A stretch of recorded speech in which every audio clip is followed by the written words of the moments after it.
బుడంకాయ పప్పు చేస్తున్నానండి. బుడంకాయ పప్పు, బుడంకాయ చట్నీ చేస్తానండి. కందిపప్పు కడిగి పెట్టుకున్నాను. ఒక ఉల్లిగడ్డ తరిగి వేస్తున్నానండి. కొంచెం ఒక హాఫ్ అన్ అవర్ నానితే కందిపప్పు బాగుంటుందండి. అంతవరకు ఇవి బుడంకాయ తరిగేస్తాను. తరిగి పప్పులు వేస్తున్నాను. ఈ విత్తనాలన్నీ తీసేయాలండి. విత్తనాలు వేస్తే బాగుండదు పప్పుకు కానీ చట్నీకి కానీ.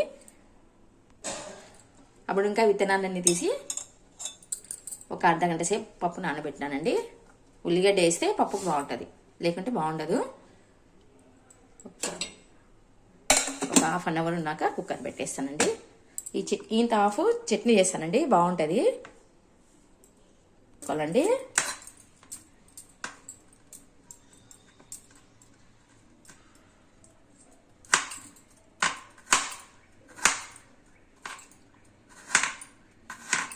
కొంచెం లైట్గా చెక్కు తీయండి, తీయక తీయాలి.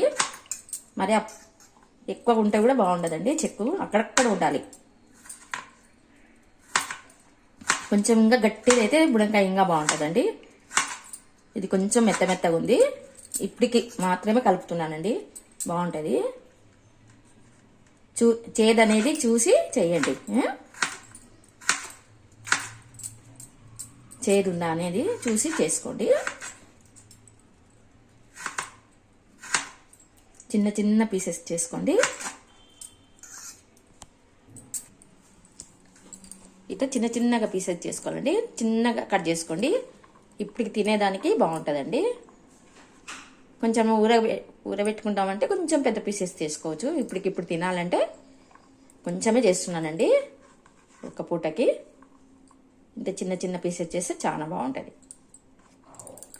ఇప్పుడు తింటే చాలా పుల్ల అది కారం పుల్లగా పంట కింద మీద పడుతుంటే బాగుంటుందండి.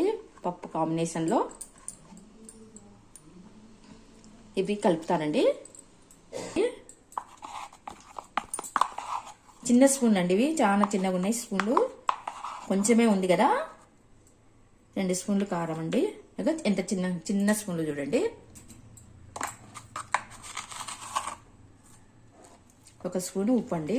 ఇది అయోడిన్ ఉప్పు కదా, కొద్దిగా చూసి వేసుకోండి. పిండి అండి, 1 స్పూన్ ఆవు పొడి అంతా. ఇది కలిపేసుకోండి. చాలండి. 2 స్పూన్లు తక్కువ 2 స్పూన్లు కారం తీసుకున్నాను. 1 స్పూన్ ఉప్పు తీసుకున్నానండి.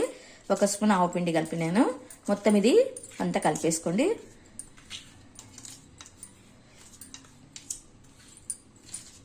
ఇప్పుడు పోపు వేసుకుంటారండి. పోపు వేసుకున్నాక పోపు చల్లగైన తర్వాత దానిలో ఇది కారం అవన్నీ వేసి కలిపేస్తానండి.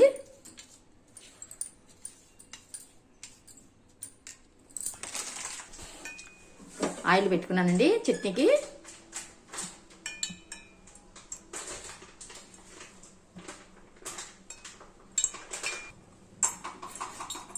జీలకర్ర ఆవాలండి. సన్న మంట పెట్టుకోండి.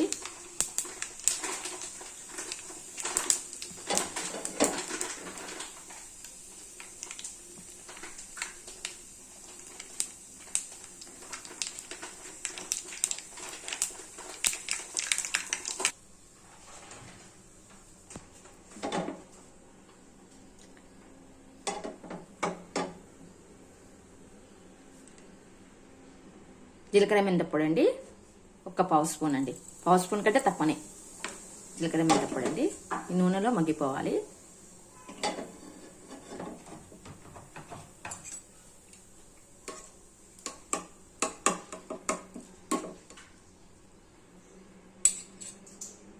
ఇంత సువాసన వస్తుందండి. ఇంగువ అండి,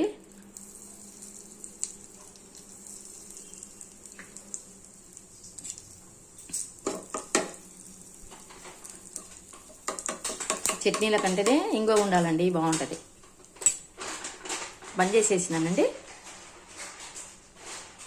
ఆవాలు చూడండి ఇట్లా తెల్లగా ఉండాలండి. తెల్లగా అవుతాయి అప్పుడే. ఈ తెలుపులోనే ఆవాలు అనేవి టేస్ట్ వస్తాయి.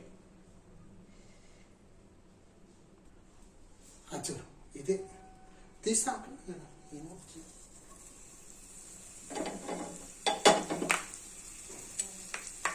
కరివేపాకు వేసుకోండి.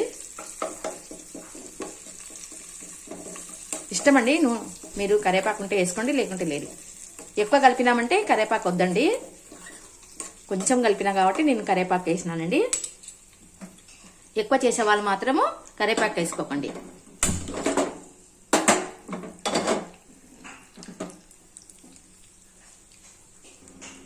చట్నీ ఎక్కువ చేసుకుంటే కరివేపాకు వేయకూడదండి. నేను కొద్దిగా చేస్తున్నాను కాబట్టి ఇప్పటికి మాత్రమే చేస్తున్నా, అందుకే కరివేపాకు వేసినాను. ఈ చల్లగైన తర్వాత ఈ ఉప్పు కారము ఆవు పిండి మొత్తం వేసి దీనిలో కలిపేస్తానండి. కొద్దిగా చిటికెడు పసుపు వేస్తానండి. పప్పుకు పెట్టేస్తున్నాను. చింతపండు వేయలేదండి, చింతపండు పక్కకు నానబెట్టుకోవాలి. దీనిలో వేస్తే పప్పు ఉడకదు కదా. వేసేస్తానండి నూనెలోకి. కొంచెం ఉప్పు కరుగుతుంది తొందరగా. కారం వేడిగున్నది, నూనె వేడిగున్నప్పుడు వేయకూడదండి. ఇట్లా వేసేసి దీనిలో కలిపేసేయండి. మొత్తం ఆయిల్ వేసేసి కలిపేసేయండి.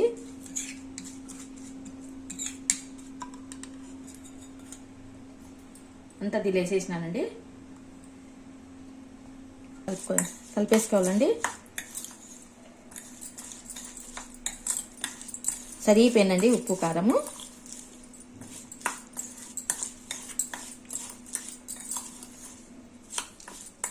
ఎక్కువ లేకుండా కరెక్ట్ ఉప్పలకు తగ్గట్టు ఉందండి. నూనె కూడా సరిపోయిందండి. కొద్దిగా నూనె తీసి పెట్టినానండి. అగో కొద్దిగా ఒక స్పూన్ తీసి పెట్టినాను నూనె. అన్నంలోకి వేసుకుంటే బాగుంటుందండి. ఇది పోపు వేసినది కదా, చాలా బాగుంటుంది. వాడికైనా నూనె ఉంది అండి, బాగానే ఉంది.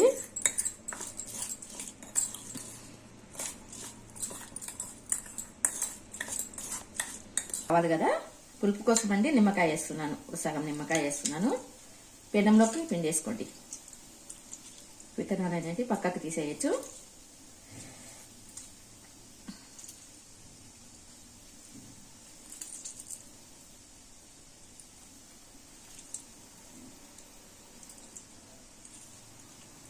దీనిలో ఎట్లా ఉంది కదండి చట్నీ.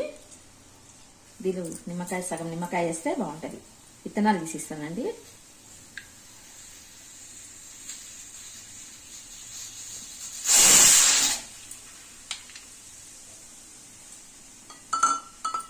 అంతా కలిపేసి నిమ్మకాయ వేసేస్తానండి.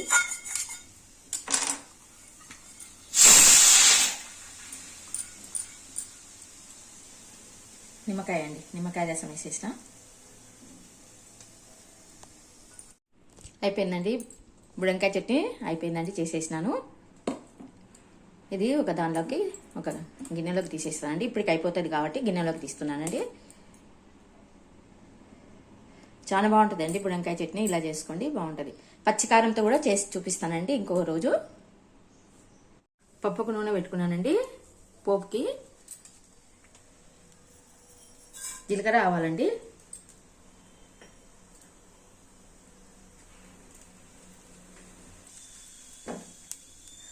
కొంచెం జీలకర్ర మెంతం పొడి వేస్తానండి. బుడంకాయ పప్పుకు జీలకర్ర మెంతం పొడి బాగుంటుంది.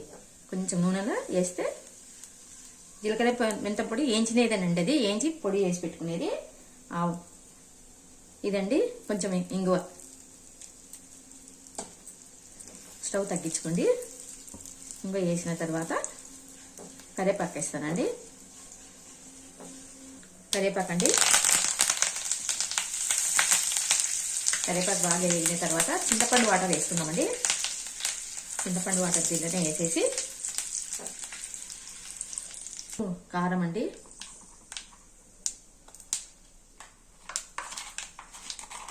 ఉప్పండి.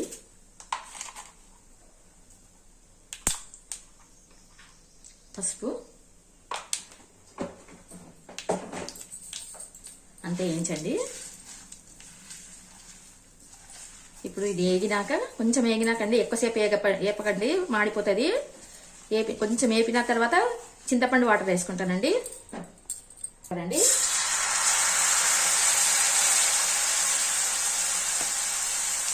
వాటర్ ఉడకనండి. ఇది ఒక టేస్ట్ వస్తుందండి పోపు వేసుకుంటే మనము. ఇది ఒక లాంటి టేస్ట్. చింతపండు వాటర్ దీనిని వేసి మగ్గించి కారం ఉప్పు అన్నీ వేసేసి పప్పు అనేది ఇట్లా వేసుకోవాలండి, టేస్ట్ వస్తుంది. డైరెక్ట్గా పప్పులో ఉప్పు కారం వేస్తే నల్లగా అయిపోతుందండి. చూడండి ఇప్పుడు ఉడికిపోతుంది కదా. ఇప్పుడు పప్పు గుమ్మరిస్తాను. పప్పు అనేది ఉడికిపోయిందండి, ఇది గుమ్మరిచ్చేస్తాను. బుడంకాయ ఉప్పలు అట్లనే ఉండాలండి.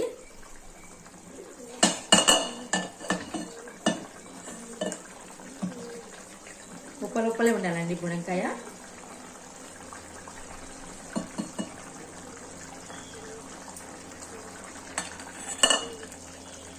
మనం కలుపుతుంటేనే మెత్తగా అయిపోతుందండి. ఇది పావురం వచ్చిందండి.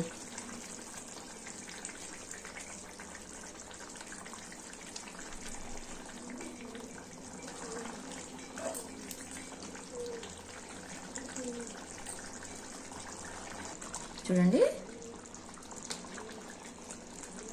ఇంకా కొంచెం వాటర్ ఇంకినాక తీసుకోనండి. ఉప్పలు ఇట్లానే ఉండాలండి. చూడండి ఇట్లా ఉప్పలు ఇట్లానే ఉంటే పప్పులోకి నంచుకుంటే బాగుంటాయి అన్నమాట. బుడంకాయ అంటే చాలా ఇష్టం అండి మాకి. బుడంకాయ పప్పు అంటే అది కూడా విత్తనాలు వేయకుండా చేయాలండి. విత్తనాలు వేస్తే బాగుండదు, మరి ఆ విత్తనాలు స్మెల్ వస్తాయండి. విత్తనాలు తీసినాక కొంచెం మళ్ళీ కడిగి చేసుకోవాలండి. ఆ విత్తనాలు అస్సలు తినలేమండి. దానికి పొడి చేస్తే బాగుంటుందండి. బుడి విత్తనాలు పొడి చేస్తే బాగుంటుంది. అది కూడా చేసినానండి ఒకసారి. కొంచెం ఉంటే చూపించలేదండి. ఒక చారడో పిడికడో ఉన్నాయండి. పిడికడ ఉన్నాయేమో. ఒకసారి బుడంకాయ పొడి చేసినాను. ఇట్లనే బుడంకాయ తెచ్చినప్పుడల్లా కడిగి పెట్టుకున్నానండి. విత్తనాలు అనేవి వేస్ట్ చేయకుండా అవి కడిగి పెట్టుకున్నాను. ఒకరోజు తర్వాత కొంచెం అది పాసిపోయినాక కడిగితే బాగొస్తాయి కదా. అట్లా పెట్టేసి ఒక రోజు విత్తనాల దగ్గర కడిగి ఒక పిరికడైనాక పొడి చేసుకున్నాను. చాలా బాగుంది. కొంచెమే ఉందని మీకు చూపలేదండి ఆ రోజు.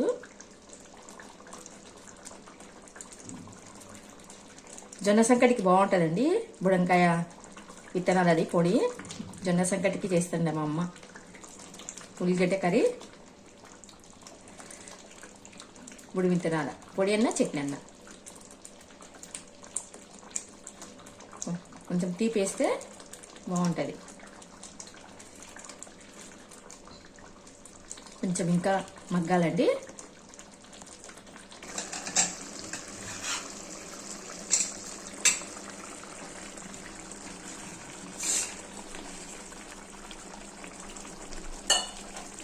కొంచెం చిక్కపడేంత వరకు ఉడికిస్తానండి. చింతపండు వాటర్ వేసినాం కాబట్టి కొద్దిగా పప్పు అనేది లేట్ ఉడుకుతుందండి. ఇట్లా చేసే కొద్దీ పప్పు టేస్ట్ వస్తుందండి. పప్పు అనేది చింతపండు అడ్డమడ్డం వస్తే తినరండి. అందుకే రసం పిండుతానండి నేను.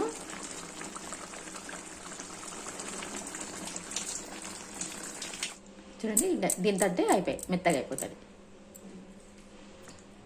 ఉడికిపోయిందండి. ఇంత కొంచెం అన్నామంటే మెత్తగా అయిపోతుంది. చూడండి మెత్తగా అయిపోయింది కదా. సైడ్లదంతా ఇట్లా తీసేసుకోండి. ఈ స్పూన్లు బాగుంటాయండి, సిలికాన్వి. మా అమ్మాయి తెచ్చిచ్చిందండి. అగారా కంపెనీవి సిలికాన్వి చాలా బాగున్నాయి. మా అమ్మాయి తెచ్చిచ్చిందండి. అమ్మా ఇవి లేకుంటే నాకు చెక్కది స్పాచులా లేకుంటే పని కాకుండా అదే బాగుండేది. సౌండ్ రావు కదా, ఆ చెక్కవి బాగుంటాయి అన్నమాట. ఇప్పుడు ఇంకా అమ్మాయి చెక్కవి అనేటివి దొరకవు కదా, అవి చాలా మందం ఉంటాయండి. దొరికేటివి చెక్కవి మందం ఉంటాయి కదా. మనకి పెన్నాలు ఎంబడి తీసుకునేటివేమో మంచిగా పతలాగా ఉంటాయి. ఇవి అందుకే సిలికాన్వి అగారా కంపెనీవి తెచ్చిచ్చిందండి. చాలా బాగున్నాయండి. 3 వచ్చినాయి ప్యాకింగ్లో.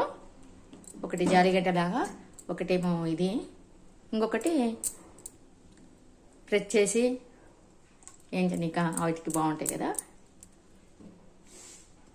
చాలా వెయిట్ ఉన్నాయండి. మంచి కంపెనీ అగారా కంపెనీ, చాలా బాగున్నాయి. అయిపోయిందండి పప్పు.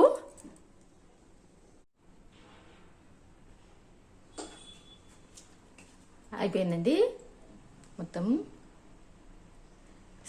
సర్వింగ్ చేసేస్తానండి గిన్నెలోకి. అయిపోయిందండి బుడంకాయ పప్పు, బుడంకాయ chutney. Thank you for watching. Like, share, subscribe.